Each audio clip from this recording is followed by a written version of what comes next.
Bringing you the news, live and direct from our beautiful city of Ekron in Philistia. I am Kitty Cockerbaker, bringing you today's news before it happens. With 89 and 78% chance of rain, it is hot and dry again today with little hope of change in the next few days. And now we will take you to what's happening on the front line with our war with the Hebrews. We have all heard how their Elohim fights their battles and dwells in their midst. Just to hear the name of their Elohim makes us shudder, all the way from our hairline all the way down to our toe line. But fellow Philistines, take heart.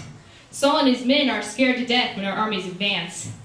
Now let's take you into the home of a wonderful family and hear what's happening right on the front lines, right from the mouth of our champion.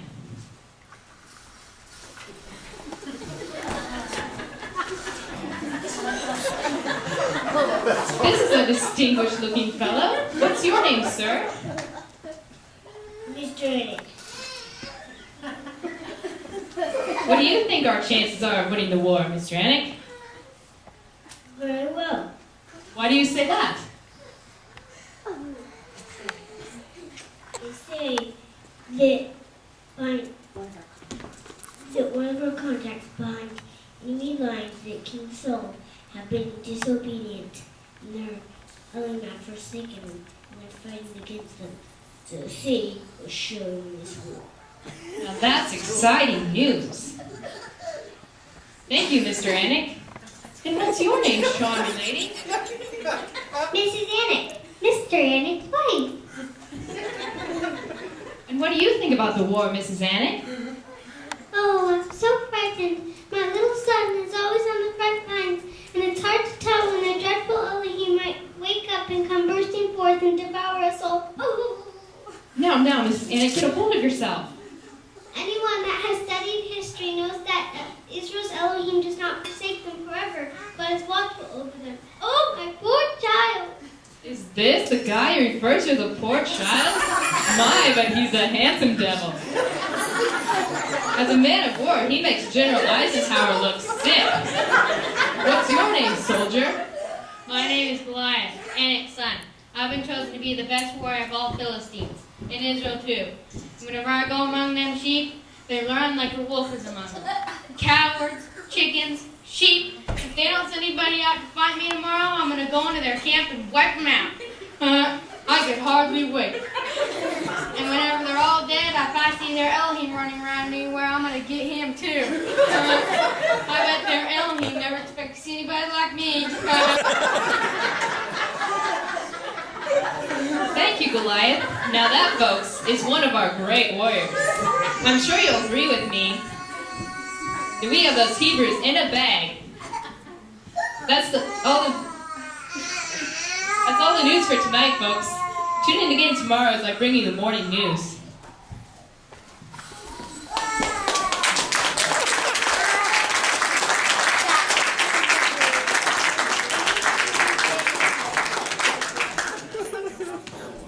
Good tall man, but at least I'm all man.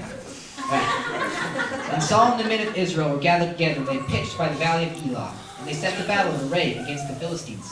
And the Philistines stood on the mountain on the one side, and Israel stood on the mountain on the other side.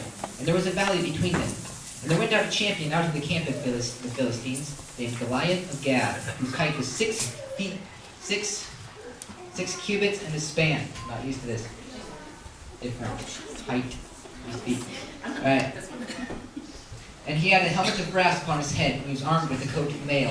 And the weight of the coat was 5,000 shekels of brass. And he had greaves of brass upon his legs, and a target of brass between his shoulders. And the staff of his spear was like a weaver's beam, and his spearhead weighed 600 shekels of iron, and one bearing a shield went before him. And he stood and cried unto the armies of Israel, and said unto them, Why are you come out, and set your battle in array? Am I not a Philistine, and ye the servants to Saul? Choose you a man for you, and let him come down to me.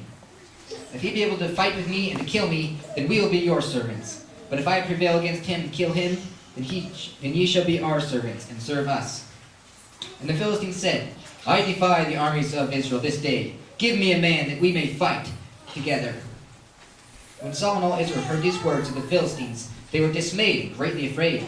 And David spake to the men that stood by him, saying, What shall be done to this man who killed the Philistine, and taketh away the reproach from Israel? For who is this uncircumcised Philistine? He should defy the armies of the living Elohim. Let no man's heart fail him because of him. Thy servant will go and fight with this Philistine.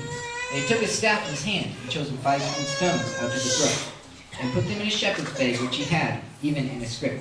And his sling was in his hand, and he drew near to the Philistine. And the Philistine came on, and drew near unto David. And the men that bare the shield went before him. And when the Philistines looked about and saw David, he disdained him, for he was but a youth, and ruddy, and in fair countenance. And the Philistines said unto David, Am I a dog, that thou comest to me with staves? And the Philistine cursed David by his gods. And the Philistine said unto David, Come unto me, and I will give thy flesh unto the fowls of the air, and to the beasts of the field. Then said David to the Philistine, Thou comest unto me with a sword, and with a spear, and with a shield. But I come to thee in the name of Yahweh of hosts, the Yahweh of the armies of Israel, whom thou hast defied.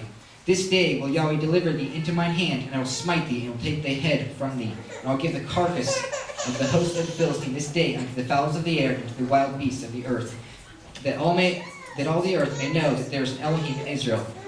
And all this assembly shall know that Yahweh saveth not with sword and spear, for the battle is Yahweh's, and he will give it into our hands. And it came to pass, when the Philistine arose and came and drew nigh unto David, that David hastened and ran toward the army to meet the Philistine. And David put his hand in his bag, and took thence a stone, and slang it, and smote the Philistine on his forehead, that the stone sunk into his forehead, and he fell upon his face to the earth. So David prevailed over the Philistine with a sling and with a stone, and smote the Philistine, and slew him. But there was no sword in the hand of David. Therefore David ran and stood upon the Philistine, and took his sword, and drew it out of the sheath thereof, and slew him, and cut off his head therewith.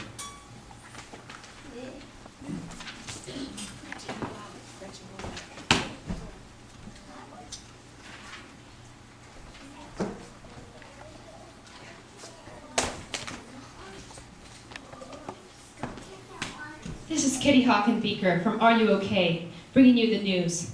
We had a terrible setback this morning, and we'll take you right away live in the attic home to find out exactly what happened. Oh dear, they found it sound very sad.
Well, you look in the news and it makes you so blue.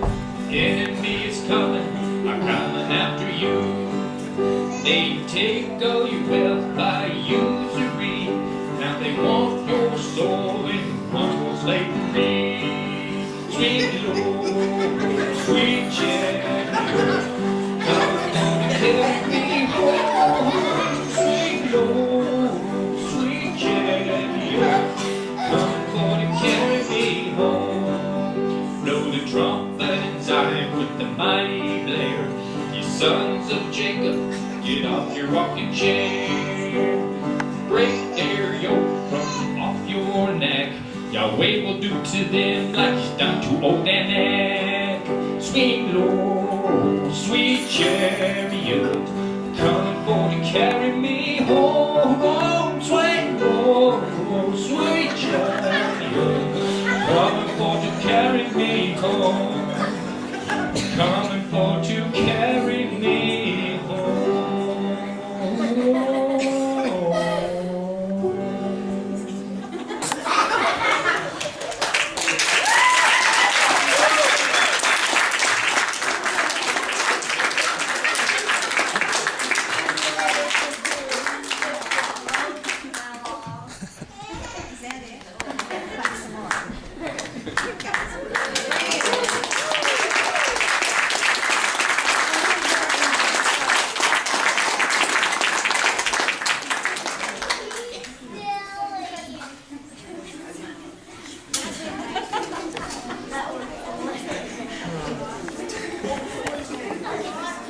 I hope y'all enjoyed that and got a few laughs out of it.